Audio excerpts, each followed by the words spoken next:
As our last week progresses, I'm slowly building up a picture of the Afar's existence. It's the women I feel closest to, yet I still don't feel like I'm really able to talk to them. It's made more difficult by the fact that our translators are all male. But now we have Valerie with us, I'm hoping that may change. Hi, Nevi. Let's go. Okay.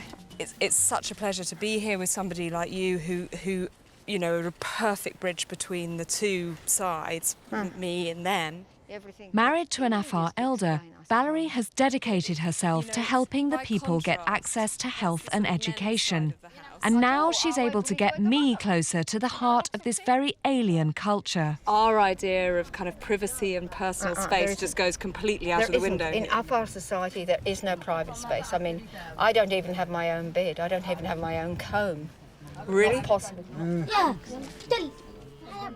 One of the women in the village is expecting a baby, and Valerie is going to help me find out just how they cope with pregnancy and childbirth. A lot of women are very excited at this time. Is she excited about it? Is this something that she's really looking forward to? Yeah,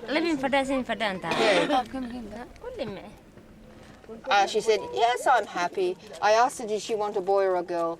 She said, well, the girls are good, the boys are good. Will she be getting nervous? Is there that sort of concept of fear? Yeah. She said, no, I don't have any fear. She's incredibly calm, but I can't help wondering how she'll cope with little to no medical backup. With the delivery, are there any cultural practices particular to the Afar that go on? In terms of delivery, there are. They believe that the bladder and the uterus is joining, so the mother in labour shouldn't have any food or drink. Traditionally, they don't breastfeed for 72 hours. My initial feeling is completely polarised. You know, on the one hand, there is this extraordinary feeling of warmth and support, and I can't imagine a kind of lovelier way to bring a child into the world. But equally, that woman that we were sitting there with, she could be dead next week. These women don't know any different. This is what generations of women have gone through when they're expecting a child. So they have just got to bite onto that cloth and grin and bear it.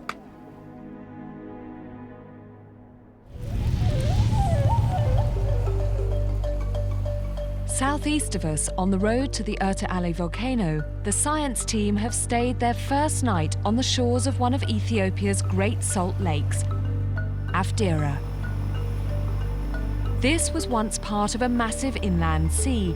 Now it's a highly saline lake, 170 meters below sea level, and still sinking. The water feeding into the lake is superheated and shows how close they're getting to the volcanic magma beneath the Earth's surface. But there's no time to stop and explore, and the team is soon on the road again. The increasingly rough terrain means it will take them another 2 days of hard driving to get to the base of the crater.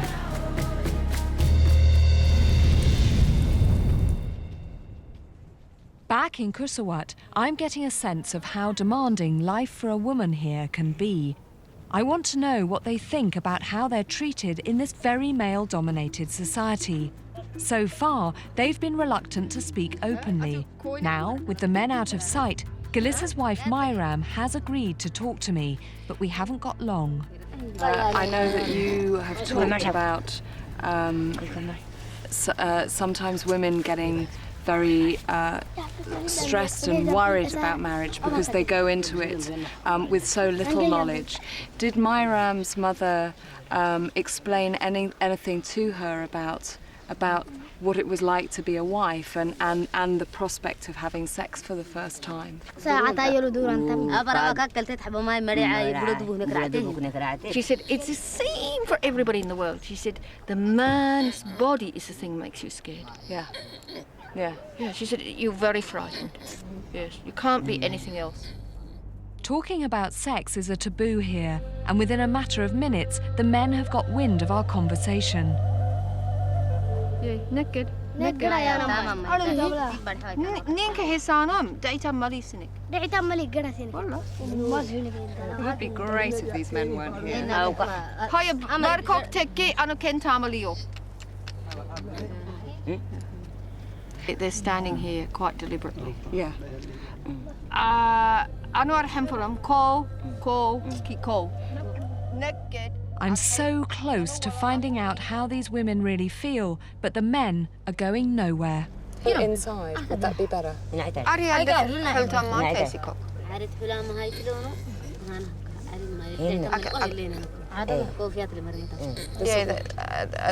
These men will try and listen to every word. I know. And it's going to completely compromise her, and I don't want to do that.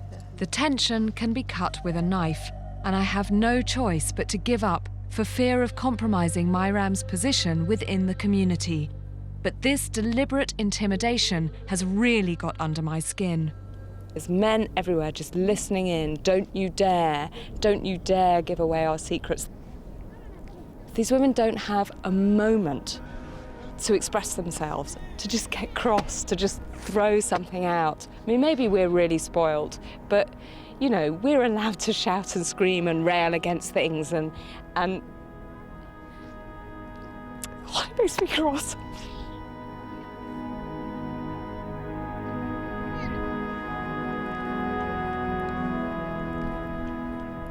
Just incredible women, and it would have been really nice to be able to leave here feeling that we'd been able to properly represent them. It's so frustrating. As a Western woman, I'm finding it very hard to accept how little control Afar women have over their daily lives. I'd like to do more to at least give them a voice, but my concerns are suddenly overshadowed by events elsewhere in the village.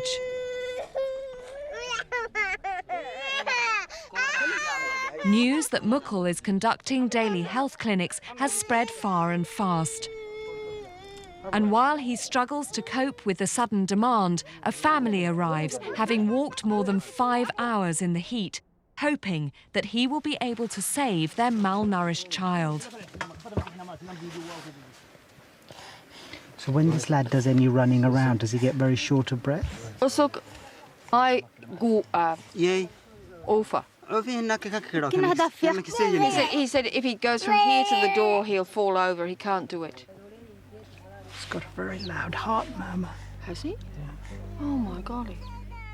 It's not Saeed's diet that's the problem, it's his heart.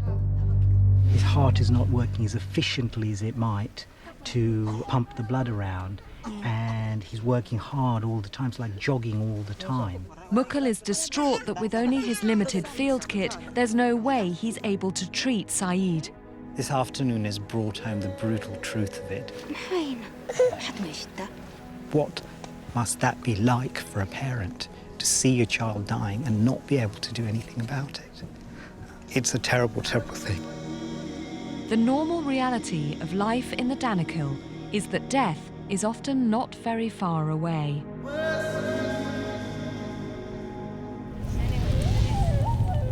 Except for Saeed, this week is different. Because Valerie is here and has transport, she will be able to take him to the nearest specialist hospital more than 500 kilometers away. And there's even room for Aisha. She's taking with her Aisha, the little girl who has the infection in her hip, and Saeed, the toddler with a hole in the heart. For the very first time, they're going to be leaving the village with their families to get the treatment that hopefully will save their lives. We're going to go and pick them up. This is an incredible opportunity for these children, one never usually available to the Afar. But while Aisha and her family are excited, the parents of Saeed, the boy with the heart problem, are having second thoughts. Saeed's parents have never left their village and are so afraid of the outside world that they're not